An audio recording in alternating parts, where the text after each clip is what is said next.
Barisan national இழந்த தொகுதிகளை வரும் 16வது பொதுத் தேர்தலில் பர்சத்து மற்றும் பாஸ் கட்சியிடமிருந்து மீண்டும் கைப்பற்றுவதற்கு உறுதி பூண்டுள்ளதாக அதன் தலைவர் டத்தோஸ்ரே ஹமட் ஜயிட் ஹமிடி தெரிவித்துள்ளார்.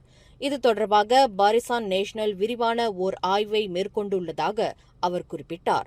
அவ்விரு கட்சிகளிடமும் பாரிசான் நேஷனல் இழந்த தொகுதிகளில் எந்தெந்த தொகுதிகளை மீண்டும் கைப்பற்ற முடியும் என்று விரிவான ஆய்வு மேற்கொள்ளப்பட்டது. அந்த ஆய்வின்படி தனது தொகுதிகளை மீண்டும் கைப்பற்றுவதற்கான வாய்ப்பை பாரிசான் நேஷனல் கொண்டிருப்பது தெரியவந்துள்ளது என்று அம்னோ தலைவருமான ஹமட் ஜயிட் தெரிவித்தார். ஜோஹர் பத்துபஹட் பாரிட் ராஜா சமூக மண்டபத்தில் ஸ்ரீகாடெங் அம்னோ டிவிஷன் கூட்டத்தை இன்று அதிகாரப்பூர்வமாக தொடக்கி வைத்து உரையாற்றுகையில் அமட் ஜஹிட் இதனை குறிப்பிட்டார். மேலும் செய்திகளை தெரிந்து கொள்ள கீழே இருக்கும் பெல் பட்டனை அழுத்துங்கள். உங்கள் மகிழ்ச்சியை வெளிப்படுத்த லைக் மற்றும் ஷேர் செய்யுங்கள். தொடர்ந்து திசைகளோடு இணைந்திருக்க சப்ஸ்கிரைப் செய்யுங்கள்.